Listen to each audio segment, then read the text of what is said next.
Did you just see that? This is our adoption story. Robert and I were lucky enough that our adoption process went a bit faster than everybody else, but this has still ended up to be a 3-part series in order to share with you the beginning stages of adoption, and then the whole birth process and bringing Remington Rain home. I've been overwhelmed by your comments and your questions, so hopefully you enjoy watching our story. Definitely got the car seat, which we realize we don't really need. Got the rain boots for the rainy city. Taking off.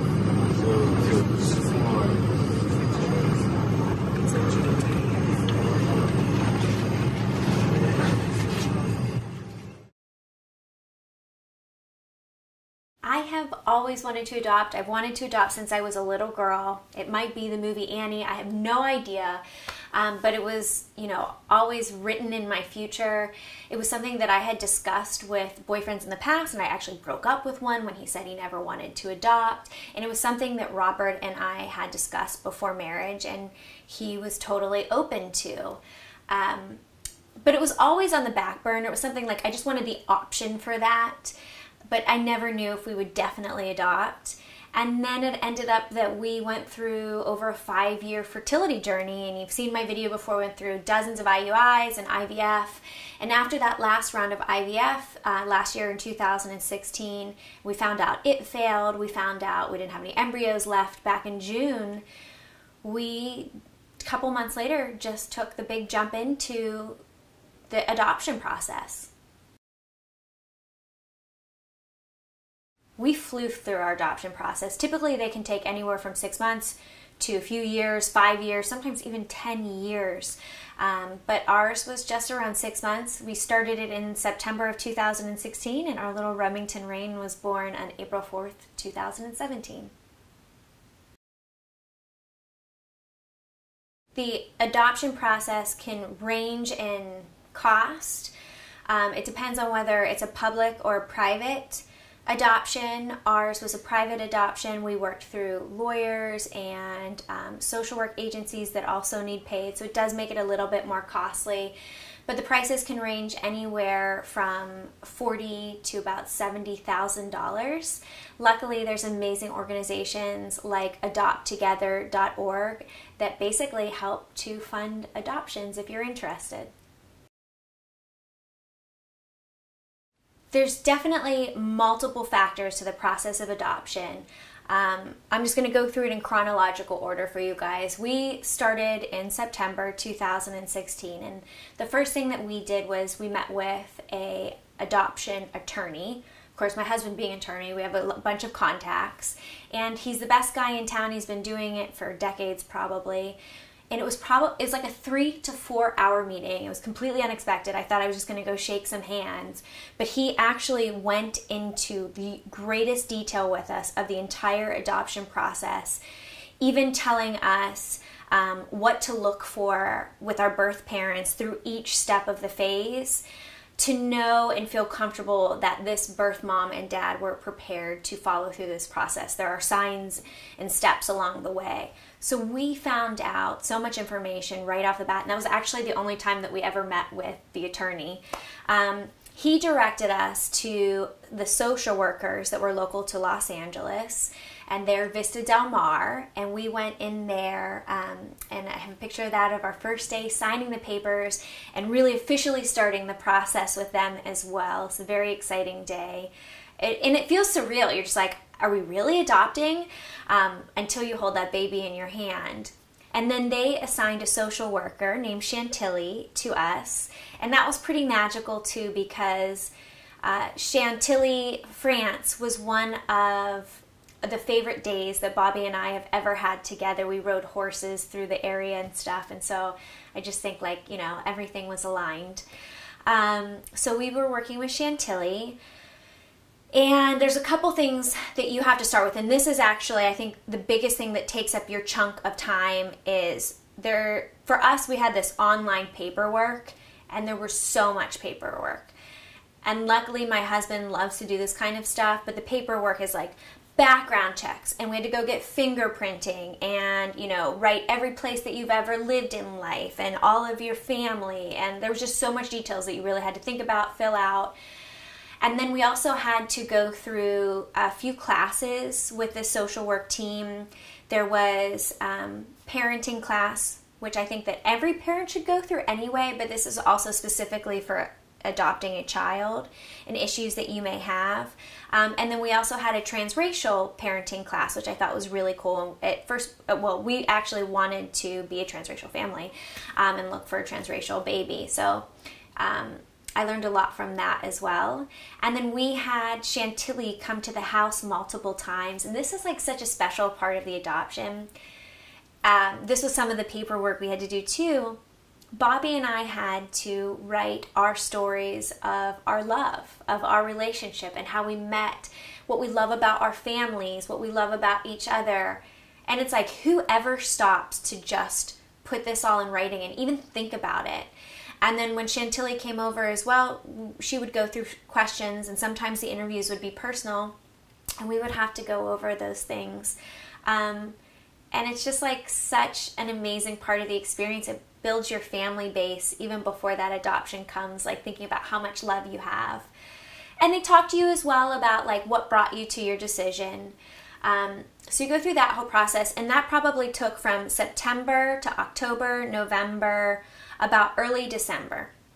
And the next step of the process is actually to really start working with the birth parents. Once you've been approved, you can start working, and like it's like almost like applying to the birth parents, and you create a book. And we stalled on this for a little bit because we were busy with work, and I think it's the next step where you could be matched right away. We were like, So finally, one day came along in early December, and David Radis had reached out to us and was like, I have this birth mom, and she's looking for, you know, some cool cat parents, adoptive parents. We're like, that's us. And they give you details on the birth parents, some basics, where they live, their race, the health of the mom, you know, if she smokes, that kind of stuff at this point. And you have to decide if this is a birth parents that you are interested in working with. And then if so, you send them a book. So we were interested in working with this one birth parents, and so we were rushing, and like people send these immediately. Like they get overwhelmed, dozens and dozens of these birth books. And so you have to send it right away. So it just put a little fire under my pants, and we basically had to collect all of these photos right away. And we did something that was really nice that our lawyer told us to do. A lot of people don't, but we personalized this. So we hand wrote each one of these, and I'll show it to you in a second. But even when I created it the first time, it was us. It's a story of our family. It's the story of us. It's like, where's this baby coming to? It's our community, you know, where we live, our home. But it was like a little goody two-shoe. Like Bobby and I, like, you know, you've seen my videos. We like to joke around. We're kind of silly. And it didn't show that part of us because we were like, oh goodness, we have to look really good in this. And when we sent it, I said to Bob, I could just feel in my heart, I said, this isn't the baby. I can just feel it. But we were meant to do this. I could feel that we were also meant to do it. And we didn't get matched with that person. And I knew it, like I always do. No, I'm just kidding. But a few days later, another opportunity came. And the baby was actually going to be born the next day.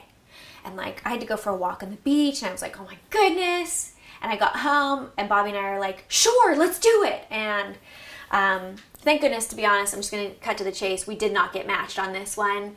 But I rewrote another book, and I edited it a little bit more, so it was a bit more like us. And that was the whole purpose of us doing that. And we weren't matched with that baby either.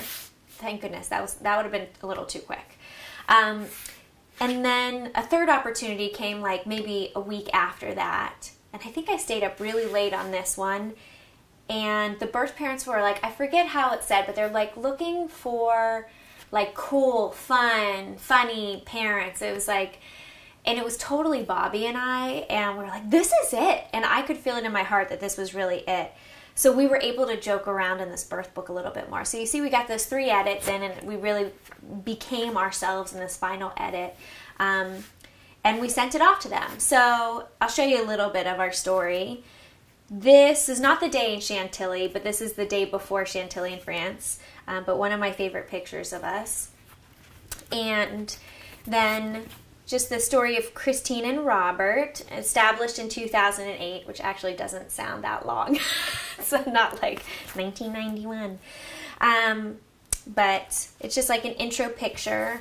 And then we wrote a personal letter to them about ourselves and our pictures. I'm just keeping their names private here because it was personal to them. And then we went into the story about us. So we have pictures, you know, when we first started dating, and a little bit about us too. Like, we're both born in Pittsburgh, so we can basically tell our story, how we dated. You know, we met each other in California, actually, our puppies, Hermosa Beach, where we live.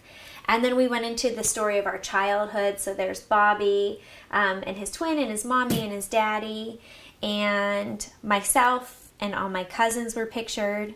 So thank you guys. You helped me get Remington Rain. And then a little bit about us as adults. So this was all about Bobby, and I decided to put, like, I put his occupation, his favorite place, his can't live without, and his best day ever. And this is where we were, like, kind of funny. Like, his favorite place is the couch, a.k.a. the sofa, unless you speak Pittsburgh slang, couch, you know. So, you know, we were just kind of ourselves, and hopefully, like, they got it. And then some pictures of his family and some awards that he's gotten and stuff like that. And then there was myself, the same thing, went through the same questions. And we would put, like, little notes next to it of what the actual picture was as we told about what we did for a living. And then we talked, something that's important to us is we love traveling, we love going on adventures, and we really feel that Remington, or whatever baby was in our life at that point, would go on that adventure with us. And we also, you know, said to them, like, we came from very humble beginnings. We had no money, and we love this, and we want to be able to provide our child this. So we showed some of our travels. And then obviously the puppies are a huge part of it, as you can see in all of my videos, and working within our community. And then we showed a little bit more about our family, all of the cousins that this baby would enter into, and then just how silly we are and what we value in life. And just a thank you for reading this, and, you know, why this was important to us. So this is basically anybody's type of adoption book. So we sent this out to our birth parents, and we heard back a few days later. And that's where you're going to have to wait for part 2 to see what our next steps of the adoption were for. Stay tuned.